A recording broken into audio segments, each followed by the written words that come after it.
Assalamualaikum warahmatullahi wabarakatuh. Perkenalkan, nama saya Afnial Aulia Fadilah, NIM H311901. Di sini saya akan mengereview salah satu materi biokimia, yaitu tentang lemak.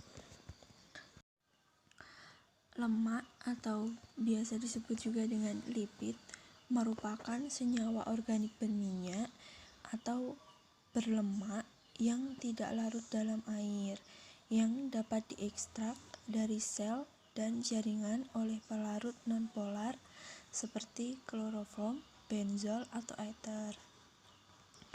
Kemudian lipid disimpan di dalam tubuh dalam bentuk trigliserida. Apa sih trigliserida itu? Trigliserida merupakan asam lemak yang dibentuk dari estrifikasi 3 molekul asam lemak menjadi 1 molekul gliserol. Itu tadi. Kemudian dijelaskan juga ada asam lemak. Asam lemak itu dapat berasal dari makanan, tetapi juga bisa berasal dari kelebihan glukosa. Kemudian ada istilah secara klinis komponen lipid itu apa lagi? Yaitu ada kolesterol. Kolesterol berasal dari makanan dan sintetis endogen di dalam tubuh. Sumber kolesterol itu apa aja sih? Yaitu dari kuning telur, susu, daging, lemak, dan sebagainya, terutama yang dalam keadaan ether. Kolesterol ini juga digunakan oleh tubuh untuk membentuk garam empedu sebagai fasilitator untuk pencernaan lemak dan untuk pembentukan homogen steroid oleh kelenjar adrenal, ovarium, dan testis. Selanjutnya ada fosfolipid.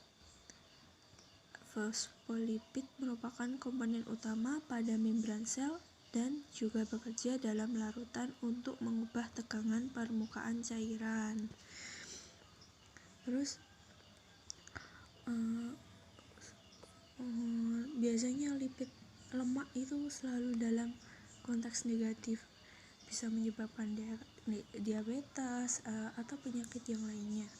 Tapi sebenarnya lipid itu juga mempunyai fungsi. Apa sih fungsi lipid? Yaitu yang pertama adalah menyimpan energi. Maksudnya menyimpan energi gimana sih? Jadi selanjutnya yaitu ada lemak. Lemak itu ada lemak baik dan lemak jahat. Kemudian lemak jahat, itu mungkin lebih banyak menimbulkan penyakit atau menimbulkan kegemukan itu. Terus lemak yang baik, lemak yang diperlukan tubuh kita itu manfaatnya begitu kita itu banyak, yaitu salah satunya sebagai penyimpan energi yang baik. Kedua, sebagai transportasi metabolik sumber energi. Ketiga, sumber zat untuk sintese bagi hormon. Terus ada hormon, kelenjar empedu, serta menunjang proses pemberian signal-signal transducing.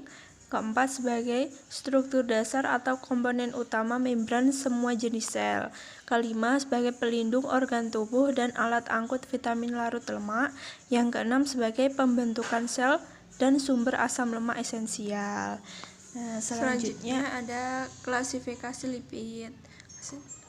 Lipid itu terbagi menjadi asam lemak, gliserida, fosfogliserida, badan keton, sphingolipid, eikosanoida, kolesterin, hormon steroid.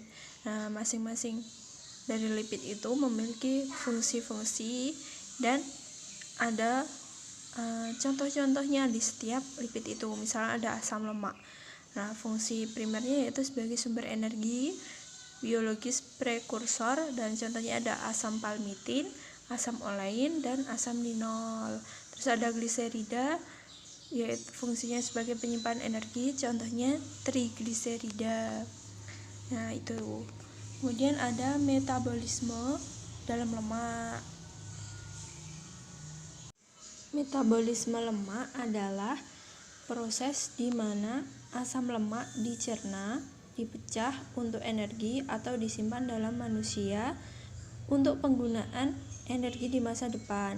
Asam lemak ini merupakan komponen dari trigliserida yang membentuk sebagian besar lemak makanan dalam makan seperti minyak, nabati, dan produk hewani.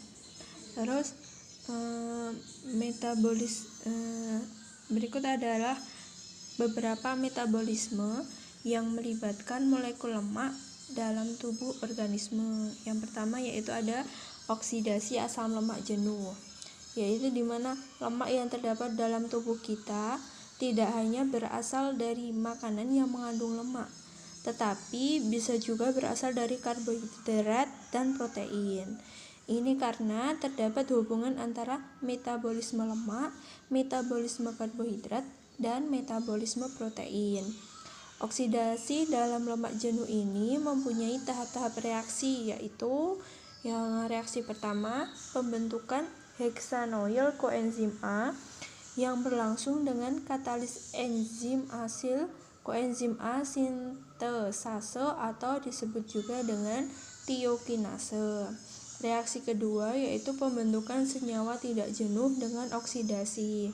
Reaksi ini membentuk enoil koenzim A dengan cara oksidasi. Enzim yang berperan sebagai katalis dalam reaksi ini adalah enzim asil KOA dehidrogenase. Reaksi ketiga yaitu hidrasi. Dalam reaksi ini, enzim enoil koenzim A hidratase berperan sebagai katalis dan menghasilkan L-hidroksiasil koenzim A. Reaksi ini reaksi hidrasi terhadap ikatan rangkap antara C2 dan C3. Reaksi keempat yaitu oksidasi. Reaksi oksidasi yang mengubah hidroksiasil koenzim A menjadi ketoasil koenzim A. Enzim katalis dalam reaksi ini adalah L-hidroksiasil koenzim A dehidrogenase. Reaksi kelima yaitu butiril koenzim A. Reaksi pemecahan ikatan CC sehingga menghasilkan asetil koenzim A dan asil koenzim A. Asil koenzim A yang terbentuk pada reaksi ini mengalami metabolisme lanjutan melalui reaksi tahap 2 hingga tahap 5. Demikian seterusnya sampai rantai karbon C pada asam lemak dirombak menjadi molekul-molekul asetil koenzim A, yang dimana selanjutnya asetil koenzim A ini teroksidasi menjadi CO2 dan H2O melalui siklus Krebs atau digunakan untuk reaksi-reaksi yang membutuhkan asetil koenzim A. Yang kedua yaitu adalah metabolisme senyawa keton. Asetil koenzim A yang diperoleh dari reaksi oksidasi asam lemak dapat digunakan dalam siklus Krebs jika perombakan lemak dan karbohidrat seimbang pada siklus Krebs. Asetil koenzim A bereaksi dengan asam oksaloasetat menghasilkan asam sitrat. Saat kekurangan makanan, konsentrasi glukosa dalam tubuh berkurang, sehingga sebagian dari asam oksaloasetat diubah menjadi glukosa. Hal ini menyebabkan asetil koenzim A dari lemak tidak masuk dalam siklus Krebs, tetapi diubah menjadi asam oksaloasetat, asam hidroksibutirat, dan aseton. Ketiga senyawa ini disebut dengan senyawa keton. Asam asetoasetat ini terbentuk dari asetil koenzim A dari 3 tahap reaksi, yaitu tahap pertama, 2 molekul asetil koenzim A berkondensasi membentuk asetoasetil koenzim A. Enzim katalis dalam reaksi ini adalah enzim ketotiolase. Tahap kedua yaitu asetoasetil koenzim A bereaksi dengan asetil koenzim A dan air menghasilkan 3-hidroksi 3-metilglutatil koenzim A. Nah, enzim katalisnya apa? Yaitu ada hidroksi metilglutatil koenzim A sintetase. Tahap ketiga yaitu perombakan 3-hidroksi 3-metilglutatil koenzim A menjadi asetil koenzim A dan asam asetosetat. Selanjutnya yang ketiga ada sintesis asam lemak. Sintesis asam lemak berasal dari asetil koenzim A dan enzim yang bekerja sebagai katalis adalah kompleks enzim-enzim yang terdapat pada sitoplasma. Sedangkan enzim pemecah asam lemak terdapat pada mitokondria. Sintetis asam lemak ini bukan berarti kebalikan dari jalur penguraian asam lemak ya, tetapi pembentukan asam lemak ini sebagian besar berlangsung melalui jalur metabolik lain, meskipun ada bagian kecil lemak yang dihasilkan melalui kebalikan reaksi penguraian asam lemak dalam mitokondria. Ada beberapa karakteristik nih dari sintesis asam lemak, yaitu terjadi di sitoplasma, dan sedangkan oksidasinya terjadi di mitokondria. Terus ada senyawa-senyawa antara sintesis asam lemak terikat pada asil karir protein, sedangkan pada pemecahan asam lemak senyawa akan terikat pada koenzim A. Beberapa enzim yang bekerja sebagai katalis pada sintesis asam lemak adalah termasuk dari bagian kompleks multienzim yang disebut asam lemak sintetase. Kemudian perpanjangan rantai karbon pada sintetis asam lemak adalah penambahan 2 atom karbon secara berturut-turut yang berasal dari asetil koenzim A.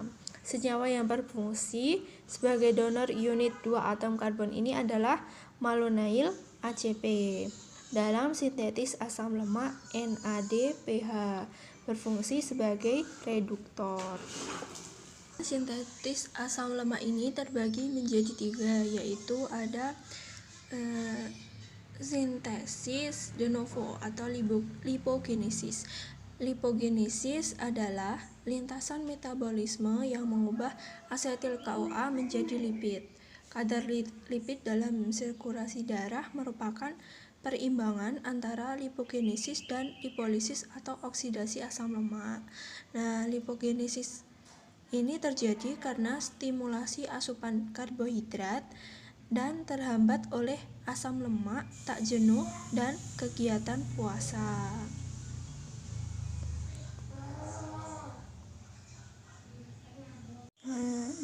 Dan lipogenesis ini terjadi terutama di dalam hati atau litosol, di bawah dan disimpan dalam jaringan lemak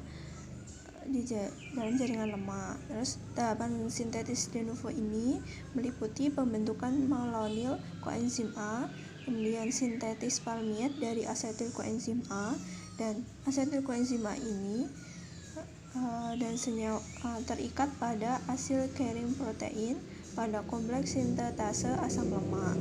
Pada akhir proses menghasilkan armitil CoA dihidrolisis dari ACP. Kemudian ada desaturasi atau sintesis asam lemak tidak jenuh. Sumber asam lemak tidak jenuh ini berasal dari diet dan sintetis dalam tubuh. Enzim yang diperlukan yaitu enzim desaturase asam lemak.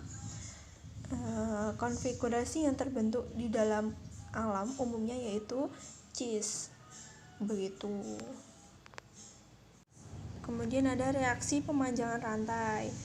Reaksi pemanjangan rantai ini terjadi di 2 tempat, yaitu di mikrosom dan mitokondria. Kalau di mikrosom itu seperti sintetis de novo.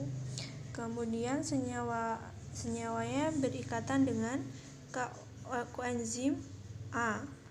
Terus terjadi penambahan 2 atom C pada malonyl koenzim A. Makin tidak jenuh, maka rantainya itu makin mudah diperpanjang. Terus asam lemak jenuhnya itu maksimal memiliki jumlah atomnya C16 dan hasil utamanya itu adalah stearat, perbandingan 18:0. Terus begitu. Terus yang di mitokondria ini seperti beta oksidasi tapi kebalikannya. Terus terjadi penambahan 2 atom C, terjadi asetil koenzim A. Donor hidrogennya adalah yang membantu proses masuknya hidrogen, yaitu NADPH dan NADH. Bila rasio NADH dibanding NAD+ lebih tinggi, maka terjadi pemanjangan rantai. Lalu bila rasio NADH dibanding NAD+ itu rendah, maka akan terjadi beta oksidasi. Nah, itu tadi sedikit review materi biokimia tentang lemak. Atas perhatiannya saya ucapkan terima kasih. Bila ada salah dan kurang lebihnya saya mohon maaf yang sebesar-besarnya. Akhirul kalam, wassalamualaikum warahmatullahi wabarakatuh.